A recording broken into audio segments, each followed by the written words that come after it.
besides just go on fire and emergency calls. We do a lot of business inspections, and also we do a lot of training. We kind of keep it pretty business-like until like 5 o'clock at night. So we do that with, again, doing business inspections. When we train, we have a big training tower. We can go practice doing firefighter evolutions. Like, we actually light things on fire and put it out. And we have like cars and stuff that we can just tear apart and practice extrication if somebody gets in a car accident and needs to get taken out of their car. Again, we have paramedics, so we ride up to the hospital. When we treat a patient, we can do anything from start an IV to intubate a patient. Means we can put a breathing tube down their throat if they can't breathe on their own. We can do things as like a surgical crike. We can cut somebody's throat open if we have to and breathe for them. I mean, there's a lot of things we can do.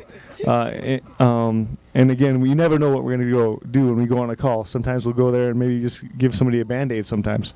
But at other times, I mean, it's full on just like the movies. I mean, those things are real. I mean, it's pretty rare. But, I mean, it does have all that drama and all the passion and all that stuff that I'm talking about when you guys see those movies. I mean, that's real life. But, I mean, again, it's not every day. But it's just a great job. And I really work with some of the coolest people you'd ever imagine. I think that any profession you get into, it's going to be the people that you're around that's going to make or break that job for you. If you're going to love it, it's going to be because of the people you're with.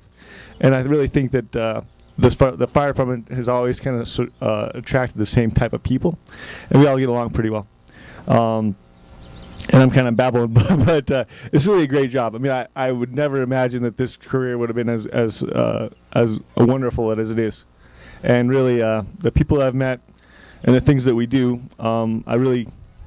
I think it's the best career in the world. I'm sure all these people think the same things about their jobs, but I love what I do. And so again, my day starts with just showing up at work and working with some great people, hanging out with my friends. We eat together. We play together, and then we go on calls and we help people together. Thank you. A little bit more about paramedic. Oh, okay. Sorry. She just mentioned to talk a little bit more about paramedicine or paramedic. So we can answer and show you our equipment, what we use, but you guys pretty much understand any type of emergency medical call that comes in. You understand, for the most part, what we do, correct? I mean, just on, so anything that comes in, like he said, we can get anything from someone that just needs a Band-Aid or a bloody nose to a really bad car accident, sick patients, diabetic patients, unconscious, overdose, anything you can think of. And we have a variety of tools and medications to use to help those patients when we get there. We've been trained in all different things from childbirth to just starting an IV, or like he said, putting a breathing tube down if we need to. And anything we do is mostly emergency medicine, so it's a quick fix to get them to the hospital. Sometimes we actually solve the problem on scene, like if it's a diabetic call. If their blood glucose is low, we can actually give them glucose, like she said, with sugar, which will just bring them back up to a level they need to be, and they'll go from a state of unconsciousness to alert and awake and know what's going on. So at that time, we don't need to transport them to the hospital. But it's just a complete variety of calls. That's one of the fun things about our job, is we never know what our day's going to look like, really, and we're just always ready to go. We've always checked our equipment and stocked it, and it's just it's a very exciting job, and it's you're always learning and always developing. And so and with that, like I said, with the continual education, you're always studying, always training, always going over the stuff that you don't do as likely, like childbirth or something like that. You do a lot of the training on stuff that isn't as common as most of our calls are. So. But like I said, when we go look at our rig, we'll show you the equipment that we have, some of the medical equipment and firefighting equipment. So.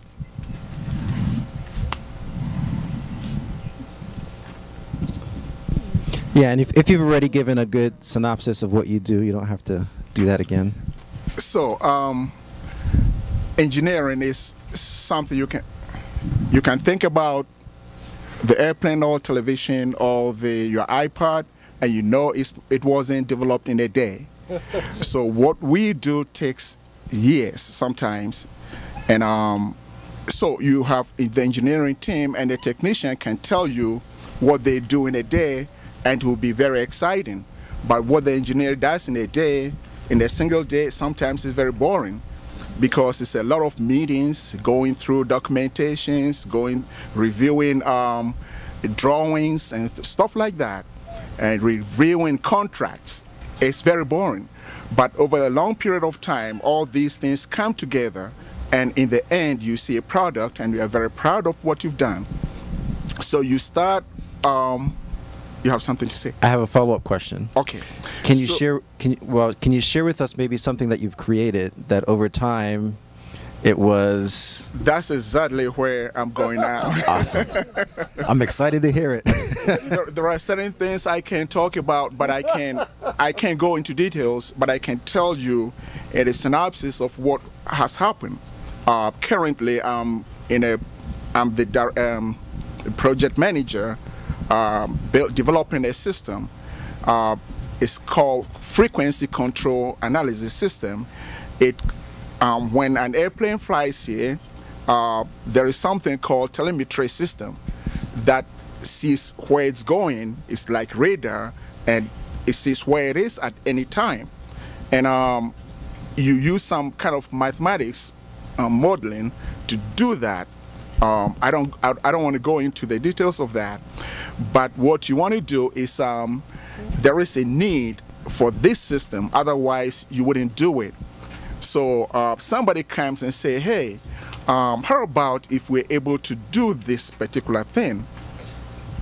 And so what engineer does is you're always going into uncharted waters, something nobody has done before.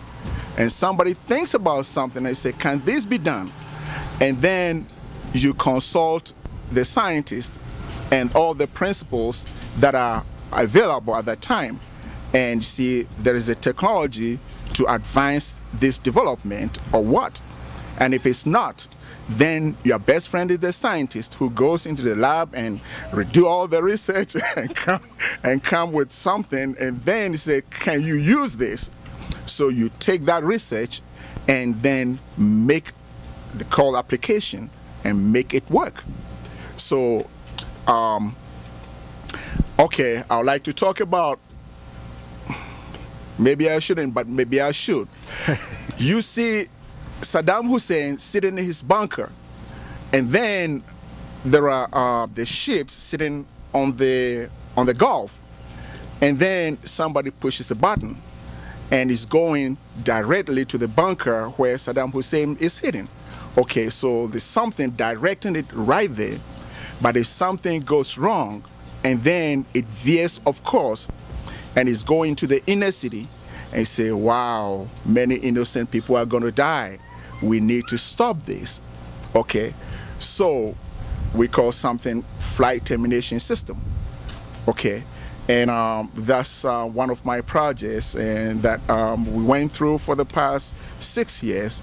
That it was actually deployed only about a few months ago. So it's sitting somewhere in our dogway where they do all the training and test the weapons systems and stuff like that. And you think about it, if a cruise missile is flying over the desert and is supposed to land at a specific site, and then it veers off and is coming towards Salt Lake City. You know, something's got to stop it. Right. And that's what this system does. So it uses tones, and so it understands it. Okay, so you push one tone and it directs it, and then it says, okay, stop it right there. And then it destroys it flying so that you guys will be safe. So that's one of the systems that